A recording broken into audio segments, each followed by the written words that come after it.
नमस्कार। स्वागत है आप सभी का आपके अपने YouTube चैनल भक्ति विभूति पर। आज की वीडियो में हम आपके लिए लाए हैं पितृपक्ष की एक महत्वपूर्ण कहानी जिसका नाम है श्राद्ध की दक्षिणा। कहानी सुनने से पहले आप चैनल पर नए हैं तो चैनल को सब्सक्राइब अवश्य कर लीजिए। कहानी अच्छी लगे तो वीडियो को लाइक और शेयर करना बिल्कुल ना भूलिए। तो चलिए सुनते हैं आज की कहानी। एक बार एक पंडित जी को बहुत दिनों तक कुछ काम नहीं मिला तो वे एक जाट से बोले, जाट देवता, आज तुम्हारे पिताजी मुझे सपने में दिखाई दिए थे। उत्सुक होकर जाट ने पूछा, क्या कह रहे थे मेरे पिताजी? पंडित जी बोले, कहते क्या, तुम्हारा हाल चाल पूछ रहे थे। कह रहे थे कि बच्चों ने मुझे भुला दिया है, जिसके कारण मैं बहुत दुखी हूँ। जाट को याद आया, बोला, पंडित जी ठीक कह रहे हो आप। मरने के बाद मैंने पिता का श्राद्ध भी नहीं किया, शायद इसीलिए दुखी हैं। पंडित जी ने कहा, तो कर डालो श्राद्ध पिता का, इसमें विलंब की क्या बात है। पंडित जी ने अपना दांव लगाया। अगले ही दिन जाट ने पंडित जी को घर बुला लिया। पंडित जी ने श्राद्ध की सामग्री में ढेर सारा माल रखवा लिया। सोना चांदी, भांडे बर्तन से लेकर खाने पीने का सारा सामान। इसके अलावा पिता को जो जो चीजें पसंद थीं वह भी कुछ लाकर जाट ने सामने रख दी। धूमधाम से श्राद्ध की तैयारी हुई। जाटनी से वह कहकर तरह तरह के पकवान बनवा लिए। मन ही मन पंडित जी खुश थे, आज तो चकाचक माल उड़ाने को मिलेगा। साथ में इतना सारा सामान भी। अपने सामने आसन बिछाकर पंडित जी ने जाट को बिठा लिया। बोले, अब श्राद्ध शुरू करते हैं। इतनी देर तुम्हें इस बात का ख्याल रखना होगा कि जो मैं कहूँगा वही तुम्हें कहना है, और जैसा मैं करूँ वैसा तुम्हें भी करना होगा। जाट ने बात मान ली। दोनों आमने सामने जमकर बैठ गए। श्राद्ध शुरू हुआ।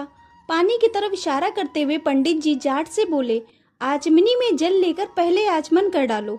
उसी तरह लोटे की तरफ इशारा करते हुए जाट भी पंडित जी से बोला, आचमनी में जल लेकर पहले आचमन कर डालो।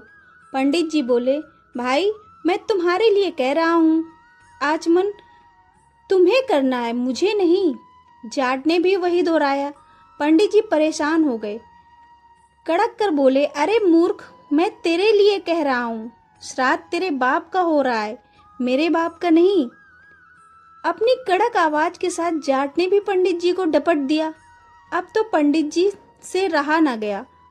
घूंसा दिखाते हुए बोले, तू नहीं मानेगा। जाट ने भी अपना घूंसा तान लिया और पंडित जी को दिखाते हुए बोला, तू नहीं मानेगा।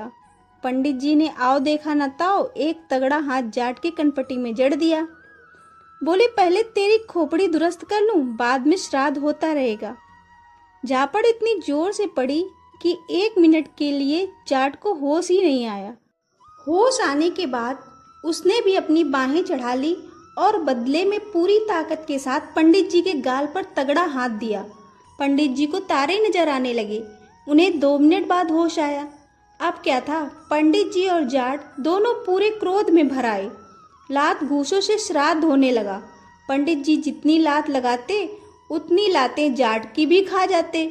जाट के शरीर पर जिस जगह पंडित जी का घूंसा पड़ता उसी जगह पलट कर जाट भी उनके घूंसे धर देता।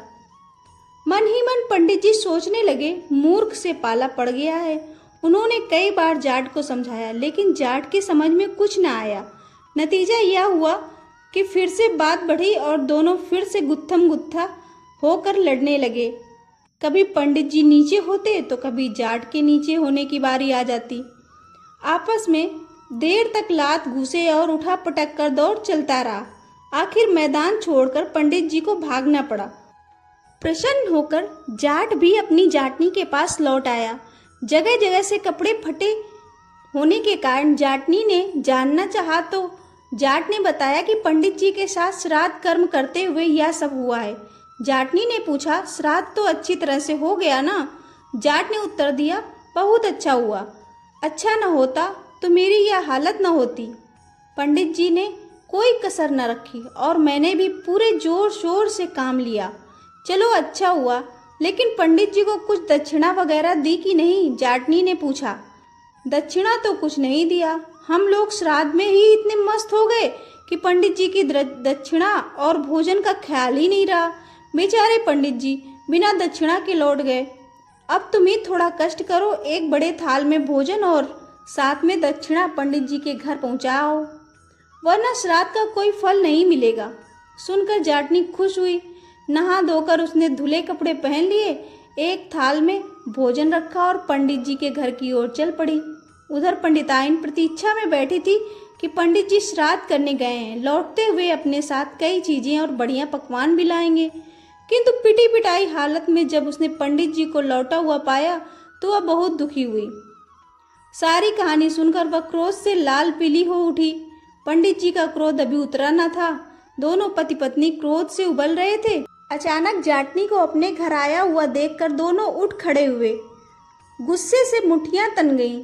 घर के अंदर कदम रखते ही दोनों जाटनी पर टूट पड़े। सारा क्रोध उस पर झाड़ दिया। जाटनी बेचारी चुपचाप उनकी मार सहती रही। वह सोच रही थी कि शायद इसी तरह दक्षिणा ली जाती होगी। काफी पिट जाने के बाद वह पंडित जी के घर से निकलकर भाग खड़ी हुई। घर पहुंचने पर जब जाट ने पूछा तो बोली, श्राद्ध करना आसान है किंतु दक्षिणा देने का काम बहुत कठिन है।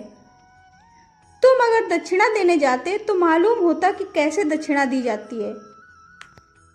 तो ये थी श्राद्ध की दक्षिणा की कहानी। कहानी आपको कैसी लगी कमेंट करके अवश्य बताएं।